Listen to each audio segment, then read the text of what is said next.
Hi everyone. Well, I'm packing up my studio. I'm moving out of this apartment, and I'm not too sure where I'm headed. I'm definitely going to look for a place in the city, but um, I just want to document this point in my life. Everything's going to be in flux for the next few months, but yeah, this is my studio. I'll show you around before I start hardcore packaging. So let's get to it. Okay, so let's start with where the YouTube magic happens. This is it. This is my work table, my computer, my scanner, my printer, light, the arm that I put my camera on, and then sort of zoom down for my sketchbook tour videos. I have my sketchbook there. There's me. Hello. And then let's move around here. The self-portrait I finished a few months ago, which I was working on for a good year and a half. It's done, but I will probably roll it up, take it off the stretcher bars, roll it up. I'm not too sure what I'm going to do with the larger stretcher bars I have right now. Some boxes that I've packed up. Okay, so looking back here, I have a Spam Giclée that I produced from the Spam painting I did a few years ago. I really like how it turned out. A self-portrait I did, one of the self-portraits I did when I initially moved into this space. I really like it. It has a certain, it captures a certain essence of myself while I'm deep in painting mode. My sisters call it the resting bitch face, but I call it intensity. So moving around a bit more, some of my art books. I have a few art books by James Jean. He has been a great influence, especially on my sketchbook practice. This is his first monograph that he came out with. It's a collection of his sketchbooks. They're quite beautiful. This is called Process Recess. I'm not too sure if you could still get it. I think, well, I don't know how old it is. Can you see that? That's like,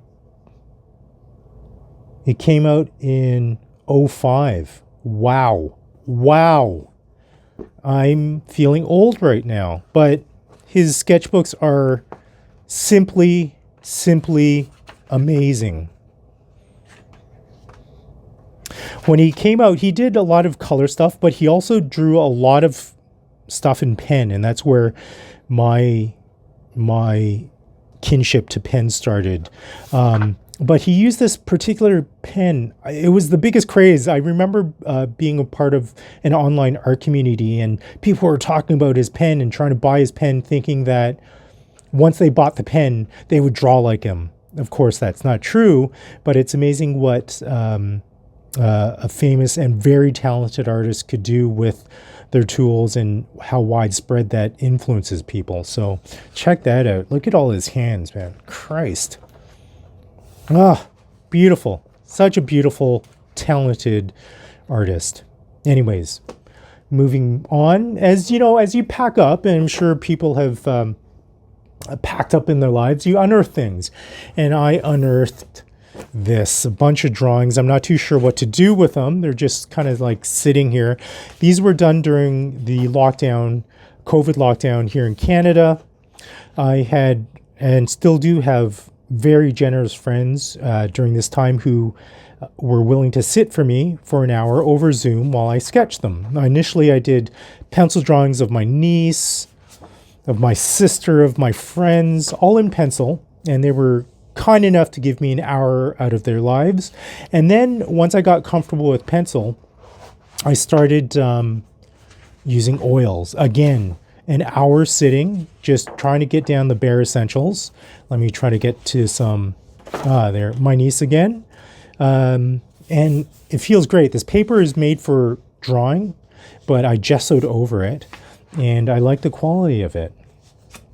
My friends were very patient with me as I tried to sort of work out my oil painting techniques. That's Sharon. That's Michelle, an old university friend. My sister. My friend Tip. another friend, Flo. Anyways, you get the point. Like, there's a lot of these sort of drawings and paintings that I've unearthed, and I'm not too sure what to do with it. Should I throw them out or keep them for posterity? I don't know. Old photos I've unearthed. I was a university student studying in Paris for a semester. This is Angelica, an Italian girl I met there. Great times, fond memories. More books, art books. Oh, this guy I want to show you. His name's Walter Murch, and he's a painter, drawer, amazing artist. I initially heard of Mr. Murch when I was not doing art, but I was always interested in art. I read art magazines, and I read an article about Mr. Murch, and they showed most of his drawings in that particular article, and I was just fascinated, blown away with his draftsmanship. And after buying his monograph, I realized he did paintings as well. And how he got this texture on the background was not intentional. What he would do was he would use a canvas as sort of like a drop sheet for the paintings that he was currently doing, and any paint that splattered onto it was purely accidental, right? Like this stuff. Maybe he enhanced his backgrounds after he started working it as a painting, but the initial markings were all accidental. Like, he would leave cardboard on the ground for people to walk over, for things to splatter on, and then he would use that sort of found pattern and work on top of it to give it this sort of really like accidental look to it, which I'm trying to simulate. Like, I've not yet put my canvas on the floor to step all over it, but look at this, that you cannot manufacture that intentionally. That's just all accidental, and I'm sure he worked on it, but like the initial markings of it are quite remarkable. It adds like this amazingness to it. I love it. Anyways, moving on.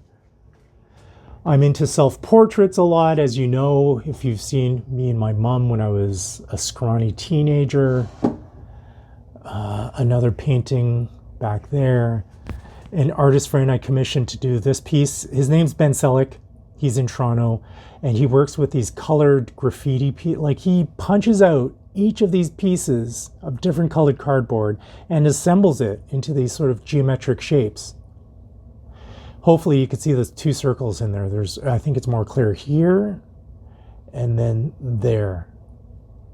For this particular piece, I asked him to just make it colorful, and he certainly made it colorful, and it's quite amazing.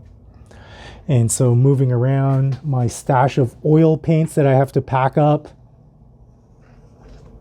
Now back to my computer table, and one last caricature of my talented friend Pasquale does caricature. I think that's his YouTube channel. Did of me, and I love it. That's the essence of me. I was really into riding my bike around the city.